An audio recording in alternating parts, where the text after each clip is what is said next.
Bonjour à vous tous, j'espère que vous allez bien. Aujourd'hui, j'ai envie de vous parler de l'amour inconditionnel du masculin pour sa féminine. Je me suis réveillée ce matin avec une compréhension, j'ai envie d'appeler ça un déclic, quelque chose qui m'est soudainement apparu. Et pour comprendre le rôle de la féminine dans ce parcours et son importance par rapport au masculin, mais également toute la confiance et donc l'amour inconditionnel du masculin pour sa féminine. Avant de commencer cette capsule, juste vous dire que je vous laisse mon adresse mail en barre d'infos si vous êtes intéressé par la canalisation de l'âme de votre flamme jumelle ou votre propre âme également à vous. Donc n'hésitez pas à me contacter, je vous donne les explications en barre d'infos. Alors, avant de faire la capsule, j'ai demandé des conseils à mes guides par rapport à ce que je comprenais, par rapport à mes réflexions que j'ai depuis ce matin. Et du coup, ma compréhension était de l'ordre, cette impression que la vie du masculin tient, l'éveil du masculin tient entre les mains de sa féminine, et donc que l'éveil de la féminine est hyper importante. Et du coup, ben voilà la réponse, voilà comment il me répond. Pour le masculin, sa vie tient entre les mains de sa féminine. Tant qu'elle n'a pas trouvé sa propre lumière, alors le masculin ne peut pas trouver le chemin de son âme. Son rôle est de pouvoir faire avancer sa féminine sur son parcours spirituel, donc le rôle du masculin. Et la seule façon dont il a de le faire est de se plonger littéralement dans son ego. Il se laisse étouffer par ses blessures d'âme et ses peurs pour ensuite être capable d'apporter des situations à vivre à sa féminine. Tout ça pour l'aider. Tout ça pour lui permettre de trouver son chemin et briller.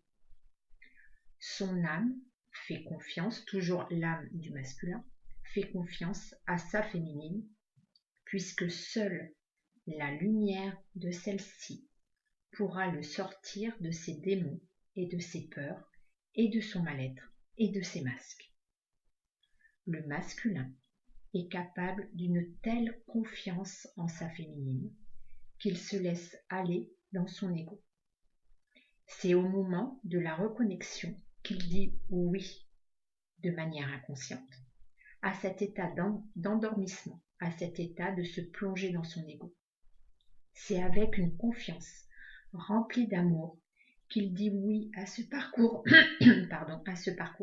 car seule sa féminine pourra le sortir de cet état. C'est un vrai lien d'amour entre deux flammes jumelles. Chacun fait confiance en l'autre. Chacun sait qu'il peut trouver la lumière, sa propre lumière, grâce à l'aide et à l'amour de sa flamme jumelle. La féminine a donc un certain pouvoir sur l'éveil du masculin, puisque sans avoir atteint son âme, sans avoir atteint son amour inconditionnel, alors le masculin reste dans le côté sombre de son être. Le masculin prend un risque effectivement en disant oui à ce parcours, mais son amour et sa confiance en sa féminine est plus puissant et ne le font pas douter. Donc voilà, ça c'est la fin de la canalisation et je vous explique maintenant le cheminement que j'ai eu à mon réveil. Alors maintenant, je vais vous expliquer avec mes mots et la façon dont je comprends quelque chose du parcours. Je comprends que le masculin ne peut absolument pas s'éveiller sans sa féminine.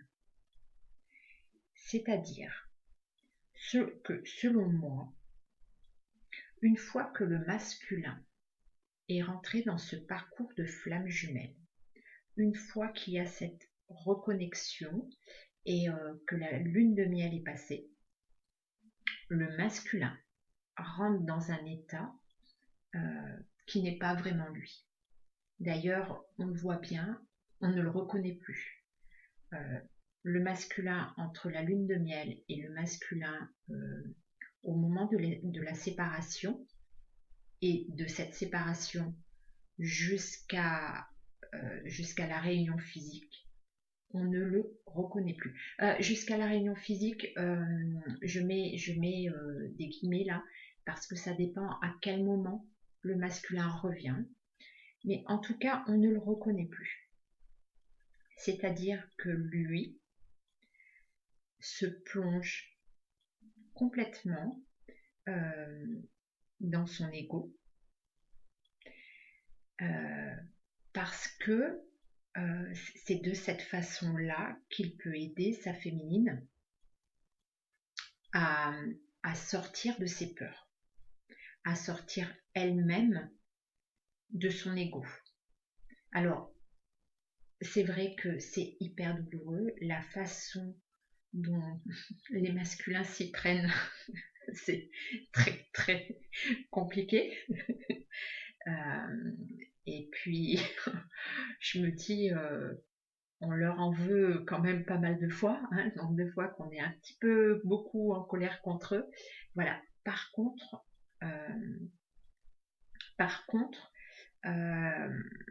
c'est grâce à tout ça que la féminine peut s'éveiller.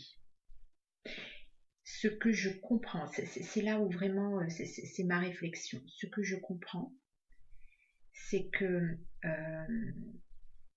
lorsque la féminine est dans l'énergie de la réunion, elle continue son cheminement, elle continue d'évoluer vers sa lumière. Si jamais elle décide d'arrêter le chemin à ce moment-là, je me posais la question, qu'est-ce que le masculin devient? Parce que vraiment, d'après toutes les canalisations que je vous fais, alors que je fais aux féminines en fin de parcours, hein, c'est vraiment ça, c'est le nombre de masculins, d'âmes de masculins qui s'expriment, qui s'expriment et qui m'ont fait vraiment comprendre que le masculin n'attend qu'une chose. Alors, ils l'expriment tous de façon très très différente, mais ils l'expriment en disant j'ai besoin quelque part de ta lumière féminine pour pouvoir moi m'aider. Et c'est là où je me dis, mais est-ce que vous vous rendez compte, féminine, de l'importance, du poids, je ne devrais peut-être pas le dire comme ça, mais de l'importance que l'on a dans ce parcours-là pour permettre au masculin de s'éveiller. Et du coup, je me disais, mais en fait, le masculin ne peut pas s'éveiller, et restera peut-être tout le temps dans son ego, si la féminine décide de ne pas aller au bout de son éveil, de ne pas aller au bout de son amour inconditionnel. Et je me disais, mais c'est quand même incroyable, ce masculin qui vient dans cette incarnation et qui se dit, eh ben écoute, féminine, je suis prêt à me mettre complètement dans mes masques, à ne plus rien voir, à me mettre dans le brouillard, à ne plus avoir du tout conscience de mon âme pour pouvoir t'aider à évoluer. Mais par contre, féminine, ensuite, c'est toi qui m'aideras. C'est toi qui fera en sorte de briller, et c'est cette lumière-là qui fera que tu m'aideras à trouver ma propre lumière et à trouver mon propre chemin de mon âme. Et c'est là où je me disais, mais c'est quand même incroyable ce pouvoir que l'on a, nous féminines, vous féminine, euh, de se dire, mais c'est grâce à nous euh, que, que notre masculin peut s'éveiller. Et il a été capable de se mettre dans un tel état égotique pour nous aider. Alors oui, on n'en avait vraiment pas conscience. Hein. Quand on en est au début du parcours, on n'en a pas conscience que c'est pour nous aider à ce point-là. Mais je me disais, c'est quand même incroyable ce travail de duo qu'on a. C'est-à-dire que on dépend l'un de l'autre. Mais c'est une dépendance remplie d'amour inconditionnel. C'est-à-dire qu'il y a une telle confiance sur ce lien. C'est-à-dire que le masculin, finalement, à la reconnexion, il dit écoute, féminine, moi je te fais confiance. Je t'aide, mais ensuite c'est à toi de m'aider. Va jusqu'au bout. Je te fais confiance, tu iras jusqu'au bout. Tu es capable d'aller jusqu'au bout pour ensuite m'aider. En fait, j'ai vraiment ce sentiment-là que à tour de rôle, on s'aide et que on ne peut pas arriver à trouver notre propre lumière, notre propre amour inconditionnel sans, sans ce lien d'amour. Je me disais que c'est quand même incroyable. Alors, le travail se fait de façon très, très différente, puisque dans un premier temps, quand on en est au début et milieu de parcours, c'est le masculin qui donne qui montre toutes les blessures d'âme à sa féminine pour qu'elle puisse s'éveiller.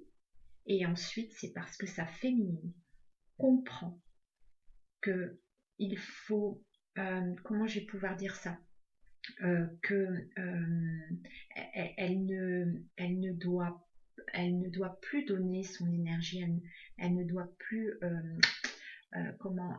donner son énergie à son masculin pour, pour qu'elle puisse continuer de travailler seule dans son amour inconditionnel pour trouver le chemin de son âme et de sa lumière, et que c'est le seul moyen pour y arriver elle, mais aussi le seul moyen pour, euh, pour permettre à son masculin de s'éveiller. Et ben je me dis que c'est quand même, on est un sacré duo, et un sacré duo d'amour inconditionnel. Donc voilà, c'était cette réflexion-là, euh, et puis vraiment me dire que ce masculin, il a une totale confiance en sa féminine, quoi. Parce que sans notre éveil jusqu'au bout, lui, il peut plus rien faire. Enfin, je pense qu'à un moment donné, euh, quand la féminine en est sur l'énergie de la réunion, euh, ben, l'éveil du masculin dépend énormément du cheminement de sa féminine, quoi.